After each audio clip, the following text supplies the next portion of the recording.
episode 217 of the Radio Impound podcast, and we welcome back Dakotah Phend. I think this is the third or fourth time you've been on this pod over the years. Yeah, appreciate it. Yeah, I thought, this was after P&B. I was thinking, Dakotah won 2 or 3 classes there, had a great race, a great turnout. I was like, we'd like to kind of, I guess you stay current with the times. We had a big race, and it was cool to get Dakotah's a little bit of feedback on it. And of course, there's people out there that have some questions here and there.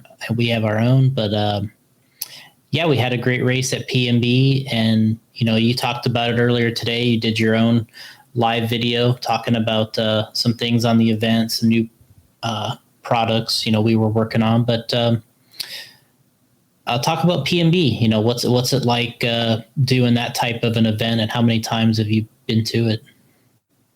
Yeah, I mean, it's been what, 4 months, since we've been to a big travel race. So it's probably been the longest out of my career. Probably even back to like when I started traveling when I was 7. It's probably been the longest that I haven't traveled to a race for. So kind of a different world we're in right now. Trying to get used to and adapt. So I was super excited to be able to make it out to P&B, be able to race again. It's always a super fun race, really unique with how they do the format, how the racing works, and everything like that. So I was excited. Always have a fun time. And this year we decided to pit outside, just kind of stay out of the noise a little bit.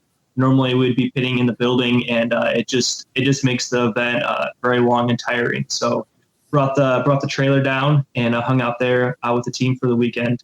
But yeah, it was exciting just to be out and to get racing again.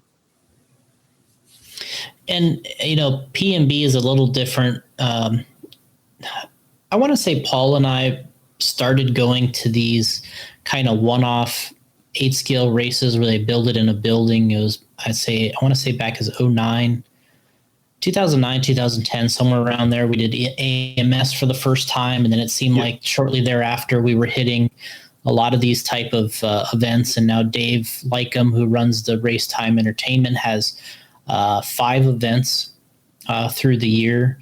And, it's a good promotion kind of an event. People talk about wanting to have races all the time, and they, I was hitting us up, you want to sponsor my event and do this and do that. And I'm a race promoter, and it's like, well, there's people that want to put on a race, and then there's people that actually make a nice big race happen over a period of years. And that promotion just doesn't come from nowhere. You got to say the event is happening, what's going on. You keep people updated, and that's the only way that you build the interest to have these races. You can't just pull a 500 entry race out of nowhere, right?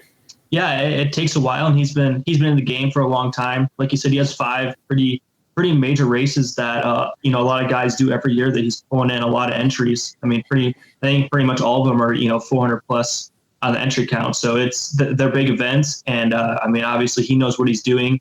He puts on very professional races, and does a really good job at it. It's cool how they're all kind of unique in their own way. They're not just the same race at a different location. So every race is different. It has its own characteristics, its own schedule, things like that. So I think that makes it fresh for for all the guys that want to go to all of them instead of just picking one to go to every year. Yeah, and what sticks out about this one is it's the one that they definitely say is 24 hours, and it really comes out to be a 24-hour-a-day race for 3 days. Yeah, it's pretty much a 72 hours at this point. I mean, we get, practice starts at 6 a.m. Friday morning and ends Saturday morning at 6 a.m. And I think they started qualifying before 7 in the morning, and ran very late into the night. And I think it was maybe had a couple hours off, and then back into it for mains on Sunday. And I think they finished at I don't know what, it was probably after midnight by the time they finished. Yeah. Or, right around there. So it was a long weekend for a lot of people, but it's nice that it's actually, shorter as far as time being gone and time being at an event. So you're getting less sleep, it's longer, but it ends up being quicker, as a whole. So that's nice. It's nice to be able to, drive in Thursday and get home Monday, if that's what you choose. and just more time at home. And we're still getting the same amount of racing in for the most part. But it's always a fun race. There's always some unique features. The track is always just absolutely massive. I think you saying the straightaway was like 270 some feet long or something like that. So just absolutely insane. And there's always that one feature. The whoop section this year was that feature that you have to try to get through and survive. And then the rest of the track was it wasn't easy, but it was pretty standard. There was a fun big triple there, and then they kind of had that single hip jump that we were kind of jumping the tube over. Really, the two sections were just jumping that corner and then the whoop section, and just hitting those lines really good. Really is what made the difference with the lap time. Yeah, I think what a couple things stand out to me is definitely, like you said, it's like there was the whoop section that was pretty difficult, but then it was like you said, that hip jump where you got to jump on that corner and kind of land on that off camber section. And I almost thought that was the most difficult part for everybody, because the cars just weren't consistent in landing there every single time. Every time, you'd land and sometimes it'd push into the pipe. It was sandy. Mm-hmm. And, you pretty much had to jump it. I know Mayfield experimented with not jumping it, but he really couldn't make up any ground by not jumping it. He was just kind of, he was just kind of, straight, just even. He was just even every lap, trying to not jump it. And, I think he finally was like, well, I'm not making up any ground doing this. And so it was a tough section. I thought that was one of the difference makers, along with the whoops, of course. Yeah, I think it's one of those things where if you do it right, it was faster. And then if you do it okay, you bounce off the pipe, that was probably the same speed as not jumping it. But if you could do a few laps, it definitely would really affect that lap time a lot.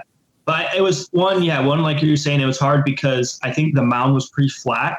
There wasn't much of a shape to it. So when you land, you're kind of just flat landing. So it was kind of hard to know if the car was going to flip. You wouldn't want to have too much angle, or when you land, the car would flip. If you landed straight, then you would just go straight out into the pipe. So you kind of had to try to find that balance in the middle, and then just figuring out where you're actually hitting the single at and the angle of your car, because we couldn't see the car at all going up that single, especially if you're standing on the left side of the driver's stand. You had no idea where your car was once you got to the bottom of that single. So you kind of had to line it up and just go off of muscle memory and figure out, where you hit it before, and just try and hit it at that same angle again, because you really couldn't see where you were at. So obviously in the results, we went over that a little bit. You got 2 or 3 classes. The Truggy was, you were like, or I don't know, but you were in 4th place, I think, and just kind of, waiting to use the Joker lane opportunities that you had saved up for the whole race. I heard you talk a little earlier on the one you were talking about, that you really relied on your mechanic to tell you kind of where you were at there, right? Yeah, it's like I said, that's kind of one of the unique things at P&B is the Joker lane. And I think that most of the drivers actually really enjoy it. For the most part, it's a really cool feature. Obviously, I think Ryan was talking about there's some kind of chaos when the two lines come together. But I think for the most part, it was pretty clean for most of the races. Obviously, there's going to be instances no matter what happened, no matter how they do it. But I think for the most part, it was pretty good. And it just adds another thing to worry about, another thing to the game. And, I was really, really, had to ask my mechanic where I was at and stuff, because it was 7 to 8 seconds and there's 3 of them. So you could be, 20 seconds behind the leader, but you could actually be in the lead if you had used the jokers. If they had used all their jokers and you hadn't used any jokers at all. So it was very hard to know exactly where you were at, and to try to keep track of what everyone had done joker wise, if they've used any, if they used 1, 2, 3, whatever it may be. So you really had to rely on the mechanic and have them keep track of that. They could look up on the screen behind them and see, where everyone was at time wise, how many times they've used the joker, and kind of figure out where you were at. So it was a challenge, and it also takes your focus off driving a little bit, having to ask those questions and listen and trying to, figure out when the best time to use all that is. but that's part of the race strategy. And I personally think it's pretty fun, pretty cool. And it gives people a little separation, which for me, it really helped me out because a lot of the guys up front all used the jokers right away. And I kind of ended up just being by myself. I would connect with Bornhorst here and there a little bit on and off for the first 15 minutes. But for the most part, I never saw a car pretty much the whole race. There's some traffic here and there, but I was never really around cars. I was kind of just out driving. It was like qualifying. I was just out driving my own race, and was able to keep an eye on the times. And I had good speed. I was able to kind of catch up to the guys up front, and just had something to strive for. So obviously we talked about, you saved those 2 last joker lane runs for the end of the race, and it was like, boom, you ran one, you were in the lead, you did one more, and you had a big gap. So was it, did you feel like kind of coming up to that point, like, yeah, it's just a matter of time before I'm in the lead here? Or was it finally like you had to actually go through the lane and get in the lead and you're like, okay, now I'm leading? It wasn't like a foregone conclusion in your head that you were going to be leading? Yeah, I mean, it's a little bit stressful, especially like what you were talking about, like, coming down to 3 minutes left and not taking them yet. But I just, like I said, I knew that I was going to have the lead, but there was cars in front of me. So to me, one of my strengths has always been able to try to like make up time, and so I try to use that to my advantage, and try my best to stay clean and catch up to them and stuff. And then with a few minutes left, I think there's probably like five laps left. I used the last 2 jokers, and then I only had to go through the whoop sections a few times, and I could just kind of roll through them. That single hip jump, I just stopped jumping that, started just singling through that, and it just made life a lot easier. And the buggy main, that one was really kind of chaotic, I thought. Like the truggy main, I thought went somewhat smooth with the joker lanes and people running through it. Mm-hmm. And to me, the buggy one was like total chaos for some reason. Yeah, buggy was, this first 5 minutes were just a nightmare. There was cars all over the place. There was cars upside down before the whoop section. Jeez. I remember the one time I went through it, it was like coming over a hill in Michigan when there's a bunch of snow and ice and you come over the hill and there's just cars just everywhere. That was like going through the whoop section. There'd be cars on the left side, the right side, the middle. I mean, they were just all over the place. At one point, I think it was like the 3rd or 4th lap or something, the tube came off before coming into the whoops. I didn't see it. There was a bunch of cars that hit it. And then I don't even know what happened, but I ended up being like, there was like 4 cars on top of mine. And it was just insane. It was pretty crazy. And it happened like 3 or 4 laps in a row where there's just cars everywhere. Mm-hmm. Coming into the whoop section, the middle of the whoop section, going through the joker lane, just carnage. That sounds like I don't know.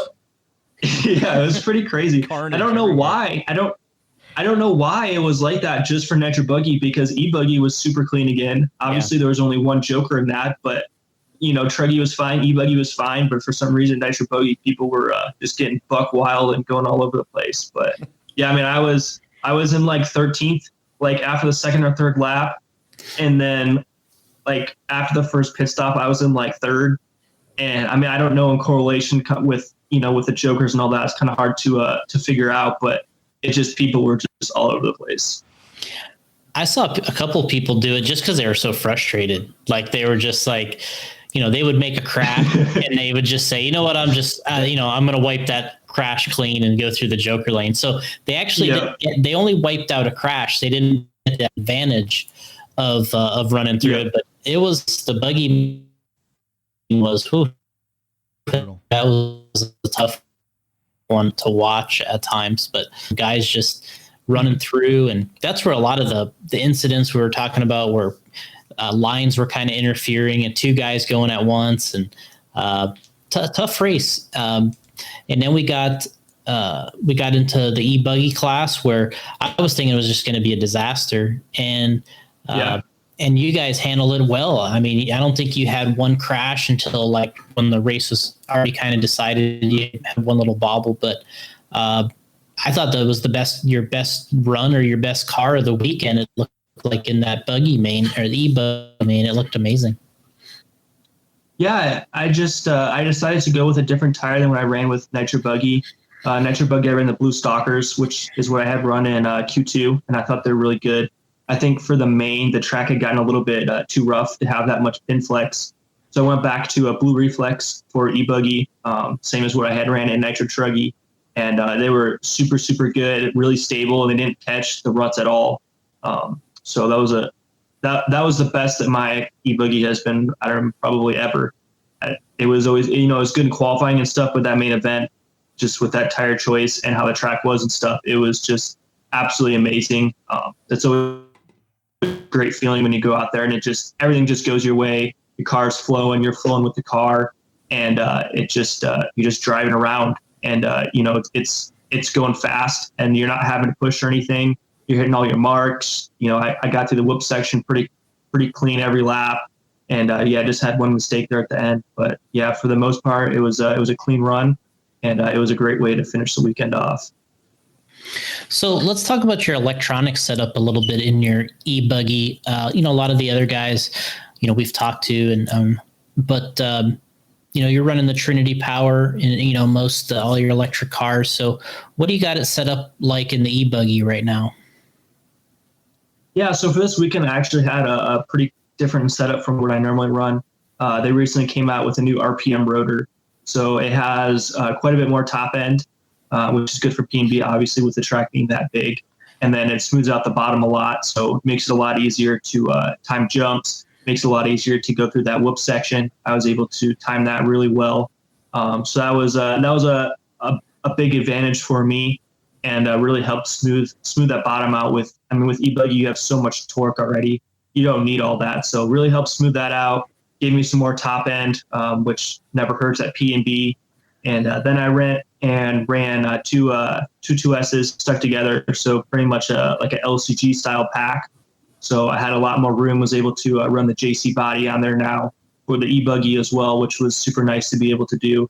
And everything was working great. So, you got 2 out of 3 wins, obviously a really good weekend. And, it doesn't happen very often that people win, multiple classes at events. And it seems like there's certain drivers that are able to pull it off. Over the years, I think Kinwald was the one I remember really getting 2-3+ wins at races, really dominating stuff. Then you get into, Cavalieri. I thought there for a while he was really good at getting those, when things were going well, he was good at capitalizing on it. Mayfield's done it a little bit. He had one at Nitro Challenge, which I think was pretty amazing to have it happen at that race. But you're another one of those guys that seems to, when things are clicking and you got the vehicles going, that you can win multiple classes at a single event. CRC, I know you've done it, have had it happen there, and in other events. Is there something that, this event you did 2 out of 3. So is there something that you can start to feel during the event when it's going on that you have a shot at that? Or is it something that sometimes just kind of comes together in the mains? Yeah, it's so hard now, especially with, everyone is so close. The times have just gotten closer and closer over the years. The cars, are at such a high level now that every little detail is so important. Everything, like with a lot of different industries, the level just keeps getting raised and raised and raised until you're at that point where every little thing makes such a big difference. And sometimes it has to do with the track, where the track will suit a certain driver, or you'll just feel really comfortable with the layout or the dirt.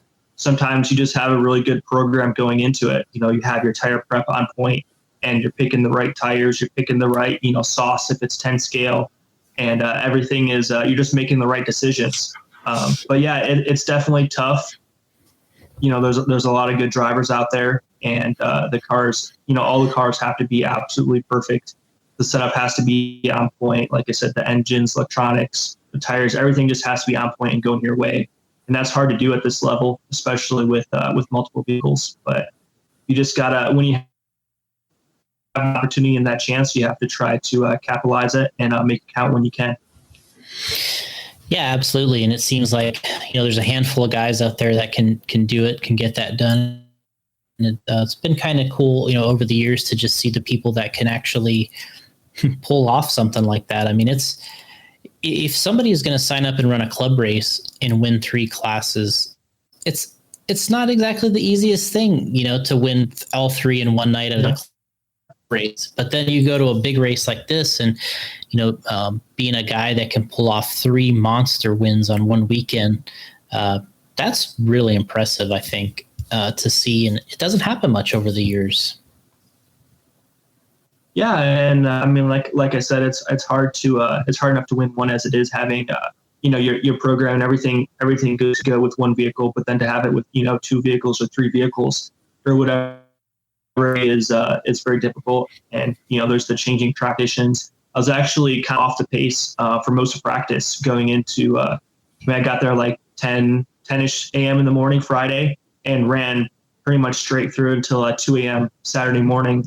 And left when I couldn't keep my eyes open anymore. But yeah, I was a little bit off pace up until the very end of practice. And I mean, it's just it's hard. The track conditions changed a lot, and it ended up suiting my cars. We had a really good setup from Nitro Challenge, a good base setup and a good ending setup. So kind of started back at the base setup and then made some different changes. With the track being quite a bit different from Nitro Challenge. And was able to get the cars all really good. So let's go into, I'm not sure on the new vehicles you're running. I know you debuted a Truggy at Nitro Challenge, which, they're kind of working along with, and you're a little bit more up to speed now with that Truggy and maybe an upcoming release. Anything else going on with the other vehicles you ran that maybe new or upcoming, or things that people might have noticed? Not a ton. I mean, I'm running the 8X Elite for the Nitro Buggy, and then I have pretty much those parts on the E-Buggy as well. So nothing too new there. Nothing too crazy. The Truggy, I can't really talk about it too much, but I've had some new stuff on there for a P&B, just making some progress from a Nitro Challenge, and it was definitely a lot better. And I'm excited to keep working with it and keep improving. So what do you think about the naming formula now on the TLR cars? It seems like they're kind of, the 22 has been through, a ton of variations. They're onto the 5.0 and now a 5.0 Elite. And then the 8X, it seems like they kind of jumped and went straight to an Elite model. Is this something you think that we're going to expect more of down the line, or is this kind of maybe their new formula for kind of updating and doing different car lines? Yeah, I think they brought the X back just from back in the day, with the Triple X and things like that. And then as far as the Elite goes, we come out with the first iteration of the X, and then the Elite is kind of like that bridge between the first version and the second version, where it's maybe not enough to like call it like the 2.0 or whatever it will be as the second iteration. But it just has some updated parts that we've learned and figured out since the car has come out. But it's parts that people are able to, buy separately as well if they need to. It's not anything too crazy. It's just kind of some updates here and there. So I think instead of just calling it, the second version, however they want to name that, they're kind of doing the Elite as the go-between. And then obviously, like, it comes with most of the Elites come with titanium turnbuckles and a lot of like hop-up parts that don't normally come on kit standard. So I think they're just trying to give people value for their money. With all the stuff that comes with the Elite, with the 8 scale and the 2-wheel drive as well. It's a lot of stuff for how much the kit is. Yeah, and it seems like these kits are, like you said, they're getting really packed with a lot of goodies when you just buy it brand new out of the box, huh? Yeah, I mean, the Elites are pretty much at the point where that's what we race with. The Elite, you can buy that, and that's like 99% of what's exactly on my car and a lot of the other drivers. There's really not too many things that you can really upgrade anymore at that point. So it's pretty cool how they were able to do that, and definitely something a little bit different. And like I said, just kind of gives that go in between stage between the the next release of the kit.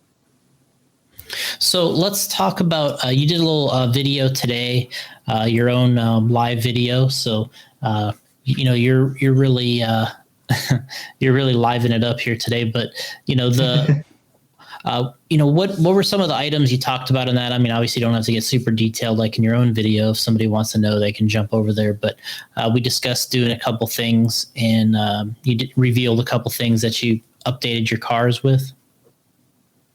Yeah, actually, so I was sitting here, so I'll just throw mine here real quick.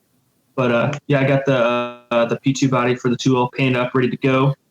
So it looks really sweet. I really like how the back of that body came out. I'm trying to figure out how to show this on the camera here. And then have the black fin turnbuckles for the 2.0 all ready to go on here. And then the 4.0 has the S2 body painted up, ready to go. And then the black fin turnbuckles on that as well. Nice. Just some, turnbuckles were super nice, super easy to put on. Like I said, I didn't have to drill them in and out a bunch of times. That way they wouldn't pop off the ball stud. Just put them on once, and they were good to go to be able to set the camber and toe and all that stuff. And just a cleaner look. And on the 4-wheel, do you still have the F2 body, or did you put the S2 on there? I have the S2 on here right now, yeah. Okay. We'll let Gotti go horizontal with the camera again here. All right, hold on one second. Yeah. It's quite a bit different design from the F2. And it actually drives a lot different as well. I actually went and did some testing with Thomas with the F2 versus the S2 body at Clubhouse. And it was pretty interesting how different they were. It definitely gives guys a lot of options to be able to figure out, how they want the car to drive. The F2 is very aggressive. It has a lot of steering, and it's very quick. It gets in and out of the 180s extremely well, extremely fast, but still in a controlled manner. And then if you want a car that has a little bit tamer, not quite so much in the front end, you can throw the S2 on there, and it really smooths the car out, lets it kind of round the corners a lot more, and kind of work on carrying that corner speed instead of coming in and kind of like whipping around and then getting out. So definitely quite a bit different feel on the track. They both were very quick, and you can kind of get both sides of the spectrum with the bodies. So, maybe if you're need some more steering, you can throw the F2 on, or, vice versa. If you're wanting to calm down the car, take away some steering, you can throw the S2 body on. And then what did you find running the P2 on the 2-wheel? Yeah, I actually really like the P2 on the 2.0 as well. I really like how it looks, has a very unique look. And then I've been driving it recently at home pretty exclusively. Obviously, I did some testing between all the bodies, and was running at Clubhouse. I really liked the P2 body.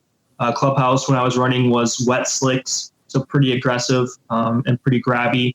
And the P2 helped to calm the car down a little bit. I still had a lot of steering, but it was a little bit less twitchy, just because it has the fin and the kind of like little scoops on the back. So it kind of puts more pressure back on the rear of the car, gives you some more grip and some more stability. So as far as events that are coming up on the calendar, different things, what have you guys discussed, and what do you think you're going to be able to get out to, in the next couple months? What's the schedule looking like? Yeah, so next month in August, right now, I have Wicked Weekend on the calendar. So excited about that. It's going to be at a new venue this year. I don't know if it's at a facility that normally, I believe it's at a facility that normally holds races, but I don't believe they've had a Wicked Weekend there before. So that'll be exciting. I haven't actually been to a Wicked Weekend event, so it'll kind of be starting on a clean slate with everyone else as well. But yeah, that's what I have for August right now. September, I believe the 8-scale ENATs are scheduled for that right now. And then I'm trying to think what else is in September. It's hard because races are changing. There's races that are getting canceled, weekly, and there's races that are getting added back in, and there's postponed races that are, they're coming back into the program now. And we're still kind of waiting on national states and things like that. So it's tough. We're kind of just taking it month by month and trying to keep an open schedule. And then if something pops up, have the ability to go to that. But there's definitely a lot of races scheduled for October, November right now that I want to hit up. Just kind of waiting to see where everything's going to actually end up date wise. And another question I was going to ask is this kind of new. I don't know if you maybe on one of the other episodes or something, but you guys got a new team manager this year with Thomas Tran kind of coming in and getting the team manager position there. And it's obviously hasn't been the greatest year in terms of being able to hit a lot of events, but it gives us a chance to do some other things that, catch up stuff and organizational type things. And so what are you noticing kind of with this, going and getting Thomas involved with TLR now? And obviously you've been there ever since you started racing. You've been racing TLR, so you don't really know. You don't know anything different other than those vehicles and really kind of the guys behind the scenes. But, what's it like with the new team manager now, and where do you kind of see things going? Yeah, it's been really cool working with Thomas. Obviously, like he came at a very interesting time. I think that it was good for him because he had the ability to kind of learn the behind the scenes, the desk job, so to speak. He has some time to learn that without traveling 24/7. Obviously that's not the exciting part, and it kind of sucks to, become a team manager for TLR and then kind of just be, stuck at home for the most part. But no, it gave him time to kind of figuring out how to do all the emails and catching up with all the drivers and kind of just catching up on, like I said, on the desk job and figuring out the order system and the programs and everything like that. And then, we went to P&B a couple weeks ago, and that was his first race with the team. So, that was super cool and super exciting for everyone to be a part of. He has a lot of passion for the industry, and he's very good at going around and making sure everybody has what they need and stuff. So that was cool to see. And I'd gone up and done some running. Actually, he'd come up here and done some running with me a couple of times for a couple weeks at a time. And we did some 10 scale running, did a few things, testing here and there and stuff. So I think it's going to be a really good thing, and we'll just keep plugging away and keep going to races.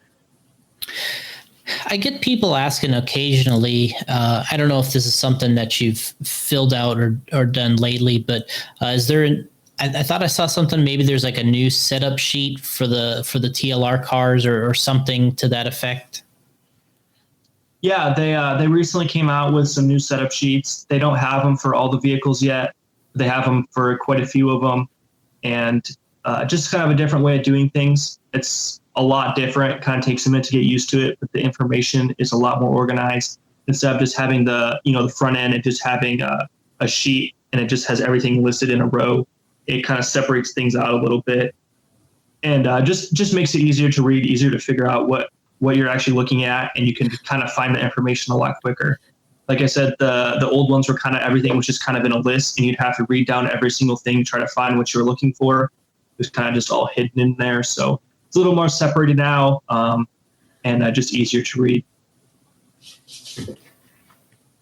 So I don't know if cruising around, if we got any specific questions. I know Gotti threw one up earlier that it was a guy had asked if it was, if you were a fan of the Joker lane or not. Yeah. Yeah, I think it's pretty cool. I don't know about having it at every single race because I think it's definitely a challenge. I think that it could possibly take away from the racing a little bit because it can kind of separate people out quite a bit. But I do really enjoy going to P&B and having that as an option. Like I said, it just gives the drivers a little bit of a chance to get away and kind of create their own space, and it gives you the chance to be more tactful with your racing. Okay, well that's good. Justin says you have a couple races under your belt now with the JCA scale program. It seems like the other team drivers the other team drivers, the Reflex is quickly becoming a favorite. Yeah, I would say for 8 scale, the Reflex is kind of like the go-to tire. It was what we mostly ran at Nitro Challenge. Obviously, Nitro Challenge, we were able to kind of test things a little bit more because the track, it's an outdoor track, the surface, you're able to run a lot of different tread patterns and still be competitive. But yeah, the Reflex was really good there. It was really good at P&B, and those are two completely different surfaces. So it seems like Reflex is kind of just that go-to tire. You start on greens, go to blues once the grip comes up a little bit, and then just go from there. And then if the track keeps grooving up, you can go maybe to a rehab or a detox or something like that. But for the most part, it seems like the Reflex is pretty solid. It goes to the dust pretty good for the most part. It's good in the groove. It doesn't catch all those edges and things. So it's just a solid tire. Justin also asked, what was there anything specific adjustment you liked on the e-buggy that made a difference for that big track? More power. I made a few changes. Yeah, more power. Yeah. Yeah, I mean, honestly, probably the rotor change was the biggest thing for me, being able to time the jumps a lot easier. But as far as setup on the car goes, I made a few changes. I changed the rear camber length. I moved it a little bit farther out, but kept the same length. So I moved it farther out on the tower and then farther out on the hub. And then I also changed to emulsion from bladders once the track kind of got a little bit of some ruts and edges and things coming onto the straightaway and then going into the sweeper. It really helped smooth out that section. And then also going to the whoop section, the emulsion really helped keep the car a little bit more dead feeling, and you're able to time those jumps better. I tried a couple other things. I really liked universals. I've been running universals all the way around, and I've really been liking that. And then I went to inside shock location on the arms. The J Concepts hand sanitizer right there too. You had that with you, right? Yeah. Nice. Yeah, definitely. Rick says, did anyone specific surprise you at PNB weekend with their results? Someone you didn't think would be contender that came out of nowhere? That's a good question. I mean, I think for the most part, everyone up front was battling. And for the most part, I knew who that was. Mason Fuller had a really good run in e-buggy. I heard that he was pretty far back at the start and then was able to come up and make it up onto the 5th place podium. So that was cool to see. But yeah, for the most part, was battling the usual suspects. Justin says, thanks, Doyle. Oh, here we go. Here's somebody. You might know, Thomas Tran. Thomas guy. There you go. I thought in the Nitro Buggy race, I thought Seth Van Dalen and I can't even think of his name right now. Oh. Anyways, I'll come back with it. But Seth got second, and he actually passed Mayfield on the last lap, and he was so excited when he crossed the finish line and he got that second place. And, I was pretty happy for him because he was just so excited about it. And I think sometimes people lose that excitement after a while. And, I think Ryan, guys win so many races. Sometimes I think it's like the difference between second and third or whatever, if I'm not winning, it's like, all right, well, I'm on the podium, but I'm not winning. And the guys that win a lot want to win. So, but I thought that, for Seth, the second was like a win for him, and, getting by Mayfield, did so good. And he TQ'd Nitro Challenge. But he didn't really he didn't really get a chance to show, I think, what he had at Nitro Challenge. He didn't get a great start, and it was a tough race to begin with. The track was pretty gnarly, but at this race, I thought he really showed what he had. And Tyler Jones, I thought he had a great weekend. He was in there battling with you guys a lot and kind of making the Yagama stuff look pretty good out there. And I know he always has a lot of fans online, and as does Seth. I mean, even, Dakotah, you have obviously a lot of fans online, and it seems like when you were younger, you had even more. People liked when it was like you could barely see over the driver's stand rails. Yeah. You're out there winning in stock races. People like supporting the up and comers, which is great to see. It keeps the kids in the hobby and keeps them interested. When they have that kind of support. So that was always like a really cool thing. And it continues to be that way, which is very cool. I actually watched the last lap of Seth and Ryan. I had a couple of flameouts, unfortunately, in the main, and I decided like with 2 minutes left to go off the track there after the sweeper, and no one saw me, so I just hung out back there and watched the last couple minutes, and it was a good battle between them, and it was cool to see. It's cool to see Seth, be able to fight to the very end and have that drive to want to do as good as possible. And yeah, like you said, he didn't have, he had some good qualifying at SIC Nitro Challenge, and unfortunately didn't have the best of luck in the main, which kind of always puts a damper on the mood. So it's cool to see him be able to have a better weekend at PMB. Mm-hmm.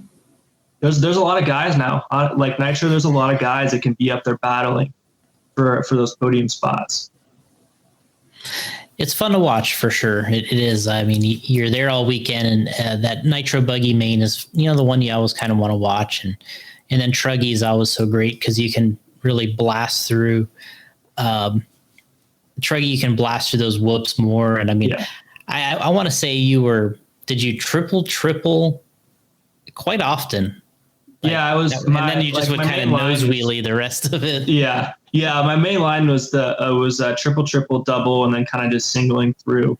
Mm-hmm. I did it like perfect in practice going up to the main, and then the first like 5 minutes of the main, I just absolutely just was terrible in the whoops.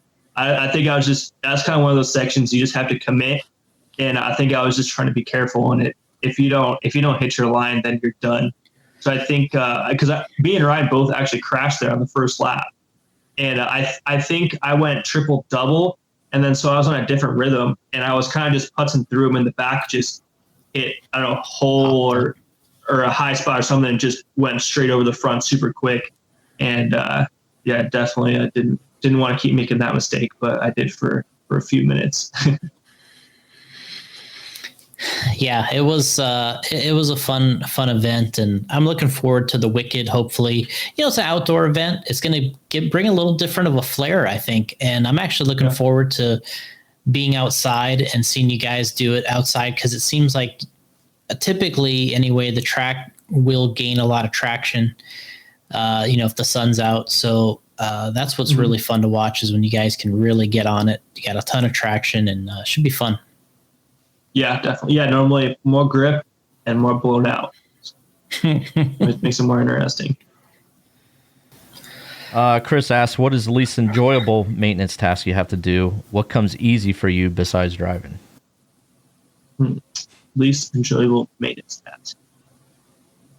There's a few of those on my list. Shocks, turnbuckles, diffs. Yeah. Probably, yeah. I mean, those are the standards. Probably shocks. Just because you get oil all over the place no matter what you do, even if you try really hard not to. And then you have to take the shock ends out to be able to change the X strings and things like that. So it's a little tedious. It's probably definitely not my favorite. And then if you have bladders in, they kind of suck to bleed. It takes a lot more effort. Where if you have emulsion, you just take the screw out and put the screw back in, and you're done for the most part. So gluing tires, right? It's another one. It's another one. Yeah, that's gotta be brutal. You just gotta get them all ready to go, and then you just sit there and just glue, and just glue up, 4 sets and just be done. I think part of tires is all the preparation, like especially if you have to take them out of packages.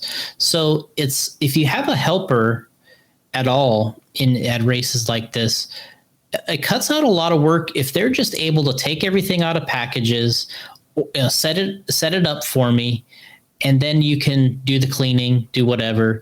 Sometimes you can have help, clean them up for you. Just have it staged and ready really is a lot of time, because it's the actual physical gluing doesn't take very long at all. Quick.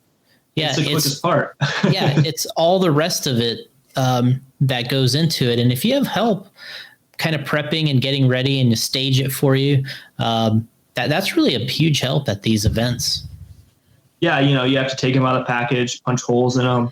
Usually you have to take the foams out to punch holes in them, or at least pull them down halfway, and then clean them, drying them, get them on the rim. I mean, that probably takes twice as long as just gluing the tire itself.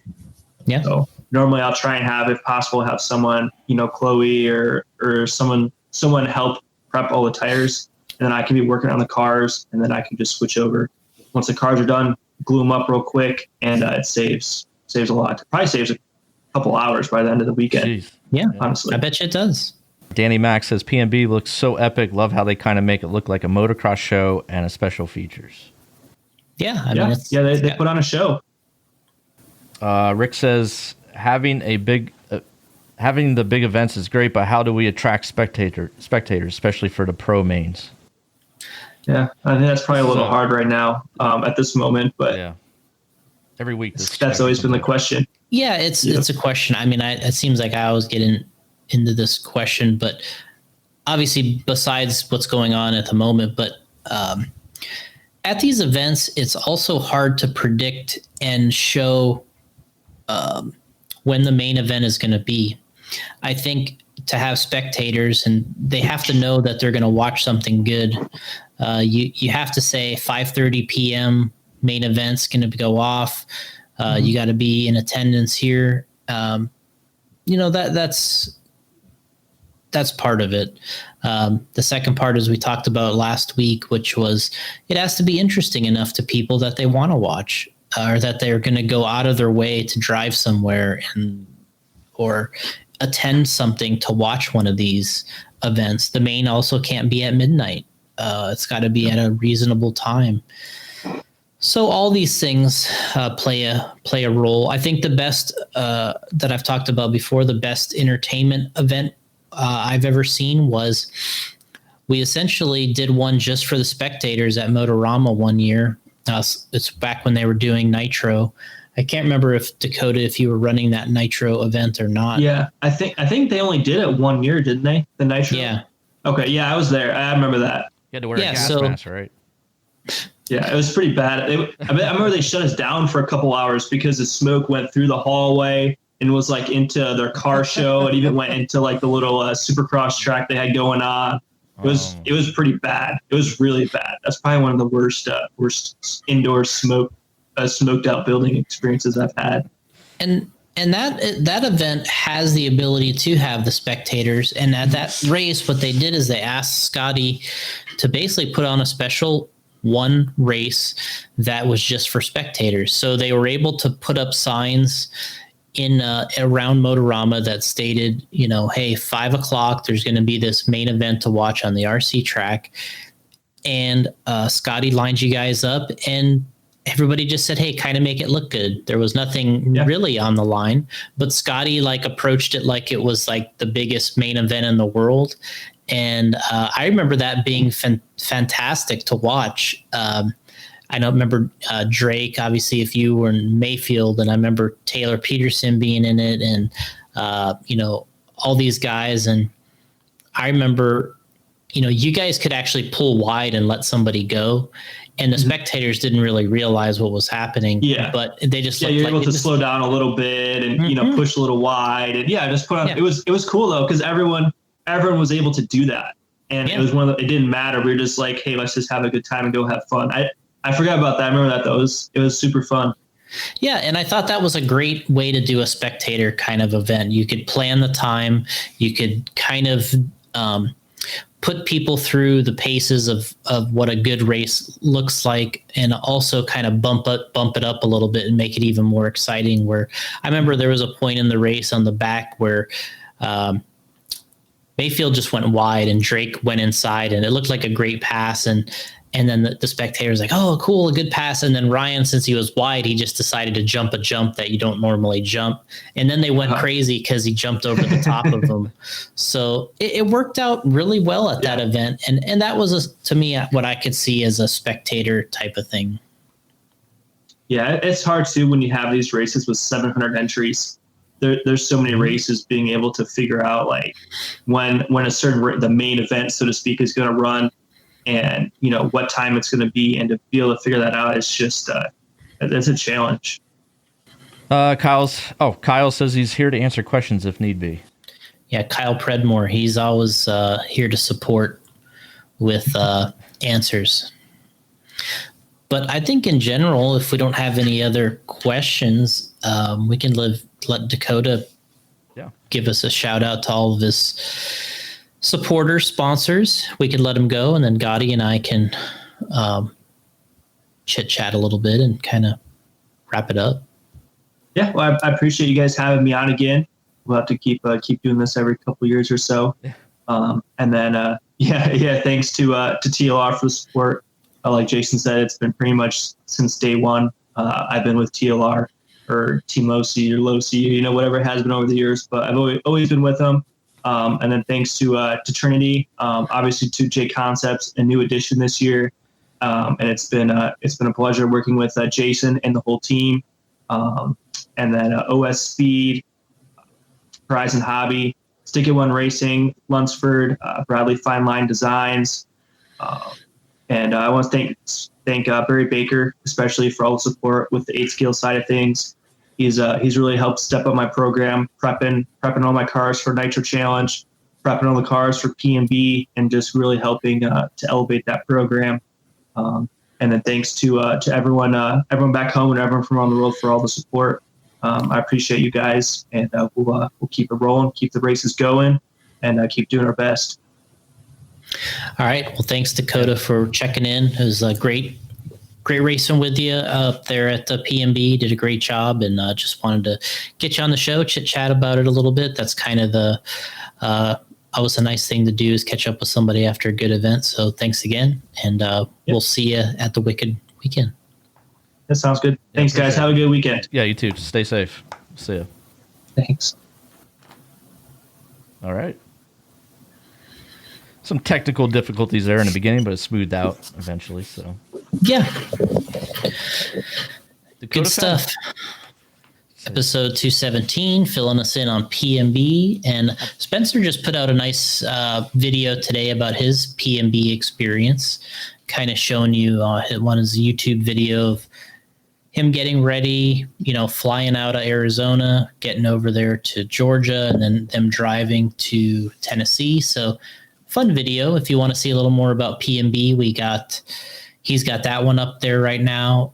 We put up our event, which is kind of a behind the scenes where I kind of talk to all the drivers that are kind of in contention in the pro classes, and then we show a little race action and kind of breakdown. It's usually my video is usually pretty long because it's, these interviews with the guys and then the race going through 3 classes. It's a long thing, but it's fun. And we got that up there. So if you want to see more about PMB, and then we got a video a highlight video that's on YouTube now too, that kind of, that Hannah Hardison was working on with us. And so it went pretty well. That's up there on YouTube now too. So we got a lot of stuff about PMB. Kyle says he's airline ticket away from being a tire prepper. Aren't we all? I don't want to do that job. Come on. I'll be gluing my fingers to the tire, and then plus, am I the only one that thinks like when you touch the tires with your hands, it's just your hands stink after that? Then they do. That's why you got to wash them. Use that hand sanitizer. It doesn't come off. It'll come off. You got to just wash them. To wear gloves. Yeah, you could wear gloves. What's next on the agenda? You got Kyle says he'll also work security if you need to. Sometimes. Or maybe he means that's job security. No, it's usually security. Let's see, we got RJ saying Hurricane. Yeah, we got a little hurricane kind of coming up the coast. Local gal, Hannah H. That's correct. Is that what they're calling it? No, he's was talking about. I thought they were calling it the Gail Hannah. No, the name of the hurricane has like a real hard to pronounce name. It's a hurricane or a tropical storm? Icia or something. It's like Icia is the name of the hurricane, I think. I gotta look this up. Yeah, it's like Icia, I think. But yeah, Hannah, the Hannah comment was based off of her coming and helping us with photos and video from PMB. Did a good job. You got to check out that highlight video on YouTube. It's JC Garage. J Concepts Live, I think is. Right. So that's a good highlight video. Then we got my hour-long video of the race, the way it unfolds, people's ups and downs. Then Spencer's little behind the scenes of PMB. So they got some good stuff in there. What were you showing today with that car? The front wheel drive. Oh, yeah. So let me see. Where do we start? Well, I'll start from the beginning. You like when I start from the beginning. Yeah. So, all right. I'll be right back. Yeah. Let's see here. No, I won't go that far. So I remember when I visited Associated a long time ago, Cliff Lett told me that he went to a race in Japan and with Jay Halsey, and a driver there just kicked their ass.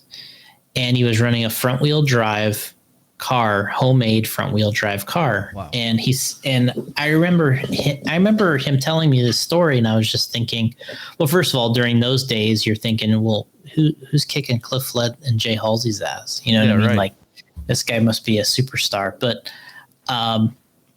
anyway, he just said that the way the guy's car handled whatever track they were running on was amazing. And it was this homemade front wheel drive car. I posted a photo of it. And wild looking. Yeah. And it looks kind of like a bug, it's kind of like, It's got this like kind of look to it. And so anyway, that I was kind of stuck with me, this story. And I was kind of wondered what it would feel like to drive one of these front wheel drive buggies. And so there's a company called ORB Racing that makes a conversion kind of for a B6, although once you kind of have the thing together, there's really not a lot of B6 parts on it, but it's a front wheel drive, and it's it's got Associated stuff on it, so it's kind of a Associated based car. But yeah, it's a front wheel drive car, and I got one in. I got a conversion in, and I had a donor B6, and gave it to AJ. And I was like, hey, I want to run this one day. Let's put it together. So he was assembling the car, and we got it together. We got to finish the electronics, I think, but I just went all out. We got to paint it. So I'm like, we're going to try this front wheel drive car out and see what it's all about. Just because of that story that I heard from Cliff so long ago, I figured it'd be cool to try it out. From what I understand, they actually excel at times over a traditional car. Like, there are times that they're very good. Like, if you look on their Facebook page, they got races that they win with that car. But I think you have to allow the car to race. I know Cody Newmandahl mentioned on my post that it's a Roar and IFMAR rule that car would technically be considered a four-wheel drive car. Oh. But I know they do run it in a two-wheel drive class in some areas. So, I mean, it is two-wheel drive. It's just from the front. But I don't know that they should probably race together. But it's not something that's just new. This idea has been around for a while, but not many people have either heard the Cliff story or seen that original car picture that I posted, or even this ORB conversion but people think it. I mean, a lot of people, I think in general, I posted it because I knew it would get a lot of action, right? Yeah. I've been saving the photo for a while, and I was like, kind of going through working on my social media this morning, and I was like, let's just go for it. It's funny because I talk with people about the different social media stuff and what posts are popular and what pictures people put up. And, I put up all kinds of things because, obviously when I was a kid, I was into Bigfoot, Chuck Norris, Hulk Hogan, Michael Jordan, and the Chicago Bulls. So I have all these things that I'll post things every now and then just because I'll find an old photo. So anyway, I think in general, it's funny because you realize why people either are friends with you or they know you because those are the things that they like, right? So, and for me, when I post something about Chuck Norris, it's like 20 likes. It's like, big deal. Michael Jordan isn't even really, people don't. Yeah, they don't like my Michael Jordan post or my post about my Air Jordan shoes. I mean, there are some likes, but not like. But when I post a picture of an RC car or something like this, that's what people like. They really relate to the RC side of either knowing me or. And then especially if you get a little bit weird and you post a little bit of a strange photo like this one, I knew people would get excited about this car because it's something that you kind of love to hate in a way. Like it's kind of got that look like you either love it or you hate it. And that's usually like that fine line where you get a lot of people. The way it looks. I think it's wild. Yeah, well, which is cool. That's the line that you can see right away in the post where people are like, "Oh, that's fugly," right? That's the thing they use. When we first started making bodies, we've talked about this before, where people, we post something up and Paul's like, "Oh, there's the Batmobile comment." Looks like the Batmobile. That's what people, for some reason, that's the comment people think of on some bodies, the Batmobile. So what body's fitting on that right now? That's just the body it comes with. They make their own it's a little mini body. I could actually go get the car. That'd probably be the right thing to do. Yeah. Go ahead. To go with the post. So yeah, hold on a second. I'll go get the car. So this is the traditional B6, right? So we got this is my carpet car. Yeah, so this is the normal B6 that we were building for my carpet car, and the layout everyone's kind of familiar with. No wheels, tires, body, wing, but you get the idea. Nice. So, and then we got the crazy car here. Love it. So. Wild. And you can see here, here's the steering is off the front. I thought that was just one of your bodies that you just hacked up to fit on that thing. No, this is for this thing. So, see, it's got the front steering, and the transmission's in the front. So, and then it's just got like these frog leg suspension arms in the back. Wow, they're just dangling out there. So have you run this yet? No, I haven't ran it. That was the idea, is I got it to run it, but I showed the picture before we drove it. But and this is, based off of the B6. They use the B6 shocks, and I don't know what else is B6 on here. Maybe a couple things. But so here it is without the body on it, and the motor is in the front. The motor goes up here. Okay. Here's the gear cover. So it's got it kind of has a stand up transmission. And I think that's really the only way that it would fit in there. Yep. So there's the steering, and you can see that. So the drive. That is funky, man. Look at the steering. Yeah, to me, it's the rear end that's so crazy. Yeah, that's amazing. How long are those arms? Jeez. Yeah, they're probably, I don't know, 6 or 7 inches long. Kyle says that looks like it's made for the dunes. I don't know. We'll find out when we finally get to drive it, but can't wait for that video.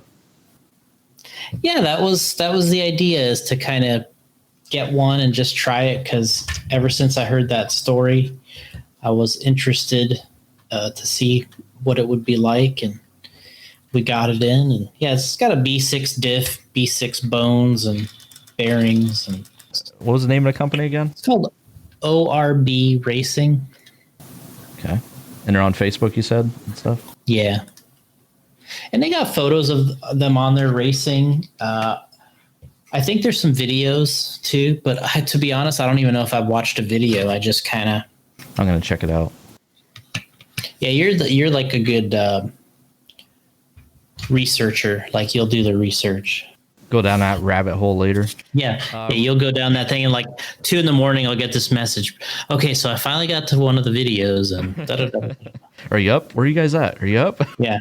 Where are you? Rick says I'd be scared to hit something and snap the steering off. You know what? It's always possible on all these cars to hit something and break, but yeah, I don't know. We'll find out when we drive it. Yeah, it was kind of a fun little. But yeah, I was kind of saving the photo because I knew people would really kind of enjoy that one. We'll put the little mini. I mean, look at this body. Look how small the body is. All right, Jason, give a shout out to all your sponsors and who you'd like to thank. I'm kidding. All right. jconcepts.net. I got it right. I wore the shirt today to remind me that it's .net, not .com. Okay, good. I wore my shirt too. Yeah. It's my uniform. The work attire. All right, we appreciate everybody joining us for 217. Don't forget, we'll be doing these live, but there's also an audio version available not too long after dropping it. A few hours. Not much editing now with these live versions. I just do an intro and outro. Yeah, that's it. So within hours, there's an audio version available virtually everywhere that you get your podcast. So again, big thanks to Dakotah Phend. Jason, we'll catch you next week. All right, guys. We'll see you then.